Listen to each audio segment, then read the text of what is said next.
স্বাগতম জনাইছো মই দীক্ষিত শৰ্মা এনআৰসি অৰ্থাৎ ৰাষ্ট্ৰীয় নাগৰিক পঞ্জী এই বিষয়ে আপোনালোকে বিগত কেইবা বছৰ ধৰি শুনি আছে এনআৰসি কি হল এই বিষয়ে প্ৰশ্ন আপোনালোকৰ মনত আছে কিন্তু কোভিড যি পৰিস্থিতি আছে সেই কোভিড পৰিস্থিতিৰ পিছতে বা 2020 চনৰ মাৰ্চ মাহৰ পৰা যি কোভিডৰ পৰিস্থিতি আৰম্ভ হ'ল তাৰ পিছৰে পৰা এনআৰসিৰ কাম সেই ধৰণে আগবঢ়া হোৱা নাই অৱশ্যে 2021 10 মেত সরকার গঠন করিয়ে বা সরকারের মুখ্যমন্ত্রী হিসাবে শপথ লয়ে মুখ্যমন্ত্রী ডক্টর হিমন্ত বিশ্ব শর্মাই এনআরসি প্রসঙ্গত কৈছিল যে বর্ডার এরিয়াত 20% আর অন্যান্য জিলাসমূহত 10% রিভেরিফিকেশন করা হব আর সেই যদি রিভেরিফিকেশনত সকলো ঠিকে থাকে তেতিয়া হলে এনআরসি মানি লোৱা হ'ব আৰু যদিহে কিছু খেলিমেলি পোৱা যায় সেই এনআৰসি নতুনকৈ কৰা হ'ব এনে ধৰণৰ মন্তব্য 10 মে 2021 মুখ্যমন্ত্ৰী পদৰ শপথ গ্ৰহণ কৰি মুখ্যমন্ত্ৰী ডক্টৰ শৰ্মাই কৈছিল কিন্তু তাৰ পাছৰ প্ৰায় এনআৰসি সম্পূৰ্ণ বিষয়টো এতিয়া সেই ধৰণে আগবঢ়া নাই যি ধৰণে পূৰ্বতে আগবাঢ়ি আছিল এনআৰসিৰ চূড়ান্ত তালিকা যিখন প্ৰতীক হাজেলাই দি থৈ গৈছিলে সেইখন উলুৱাও আজি 2 বছৰতকৈ অধিক সময় হ'ল প্ৰায় 2.5 বছৰ হৈ গ'ল 31 আগষ্ট 2019 ত সেই তালিকা প্ৰকাশ পাইছিল আৰু তাৰ পিছৰ প্ৰায় এনআৰসিক লৈ বিভিন্ন প্ৰশ্ন উত্থাপন হৈ আছিল এই এনআৰসিৰ তালিকা প্ৰকাশ কৰাৰ পাছতে এনআৰসিক লৈ বিভিন্নজনে অভিযোগ উত্থাপন কৰি উচ্চতম ন্যায়ালয়ত নিজৰ অভিযোগ দাখিল কৰিছিল কিন্তু সেই এনআৰসিৰ অভিযোগসমূহৰ সন্দৰ্ভতো এই মুহূৰ্তলৈকে কোভিড পৰিস্থিতি বা এনে ধৰণৰ পৰিস্থিতিৰ বাবে সেই ধৰণে শুনানি হৈ থাকিব পৰা নাই তাৰ মাজতে প্ৰায় 1 বছৰ মানৰ আগৰ কথা হ'ব এনআৰসিৰ যিজন বৰ্তমানৰ সমন্বয়ক আছিল সমন্বয়কে এটা নিৰ্দেশনা জাৰি কৰিছিল জিলা উপায়ুক্তসমূহলৈ য'ত কোৱা হৈছিল যে এনে ধৰণৰ লোক যিসকল ডাউটফুল ভোটাৰ হয় ডি ভোটাৰ হয় বা বিদেশী ন্যায়াধিকৰণত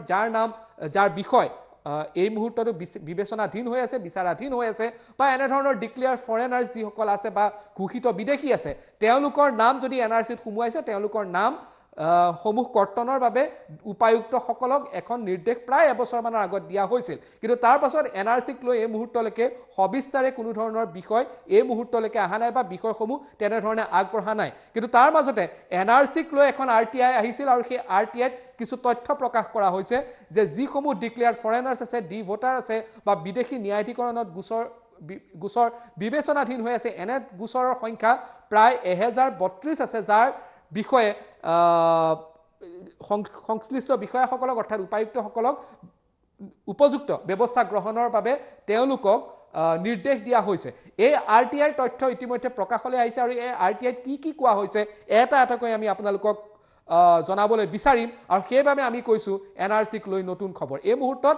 এনআৰসিত যি আৰটিআই আহিছিল আৰটিআইত কি কোৱা হৈছে এনআৰসিক লৈ এই মুহূৰ্তত আমি নতুন খবৰ বুলি এই কাৰণে কৈছো কাৰণ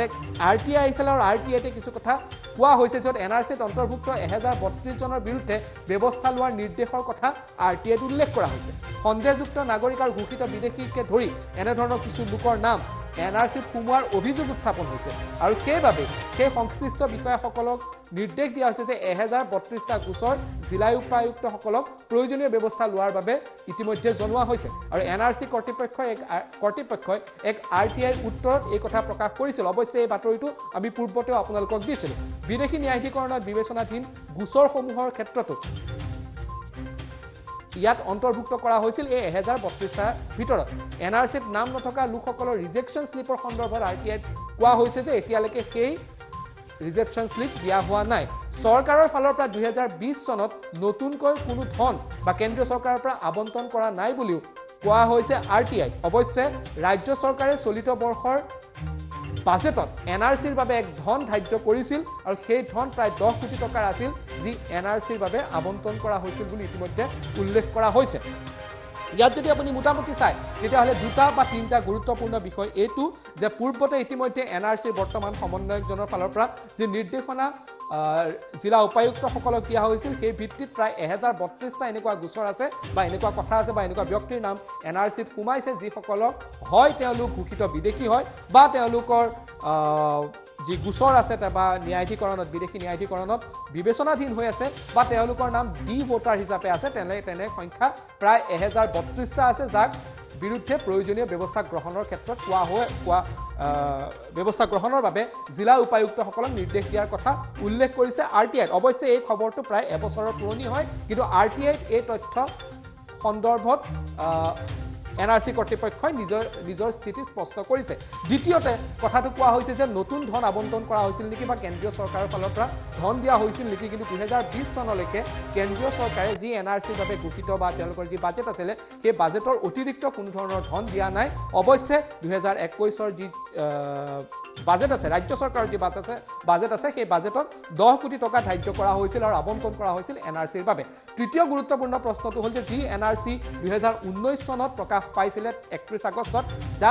য'ত প্ৰায় 19 লাখ মানুহৰ নাম নাছিলে তেওঁলোকৰ RTI তেওঁলোকৰ ৰিজেকশ্যন স্লিপৰ সন্দৰ্ভতো প্ৰশ্ন সোধা হৈছিল আৰু সেই ৰিজেকশ্যন স্লিপৰ সন্দৰ্ভত কোৱা হৈছে যে তেওঁলোকৰ ৰিজেকশ্যন স্লিপ এই মুহূৰ্তলৈকে দিয়া হোৱা নাই কাৰণ এই ৰিজেকশ্যন স্লিপ দিয়াৰ 120 দিনৰ ভিতৰত তেওঁলোকে ন্যায়াধিকৰণত যাব পাৰে কিন্তু উচ্চতম ন্যায়ালয়ৰ শেহতীয়া কোনো তথ্য বা উচ্চতম ন্যায়ালয়ে এই সন্দৰ্ভত নতুন নিৰ্দেশনা জাৰি কৰা হোৱা নাই যিটোৰ বাবে এই গোটেই ব্যৱস্থাটো আগবঢ়া হোৱা নাই মুঠৰ ওপৰত ক'বলৈ গ'লে NRCৰ বিষয় এই মুহূৰ্তত সেই পৰ্যায়তে আছে যি প্ৰি কোভিড সিচুৱেশ্যনত আছিলে নতুনকৈ কোনো কথা আগবঢ়া নাই আৰু এই NRCৰ যি RTI কৰা হ'ল সেই RTIত এই নতুন তথ্য প্ৰকাশ পাইছে বা এই কথাখিনি ইতিমধ্যে পুনৰবাৰ RTIৰ মাধ্যমেৰে প্ৰকাশ কৰা হৈছে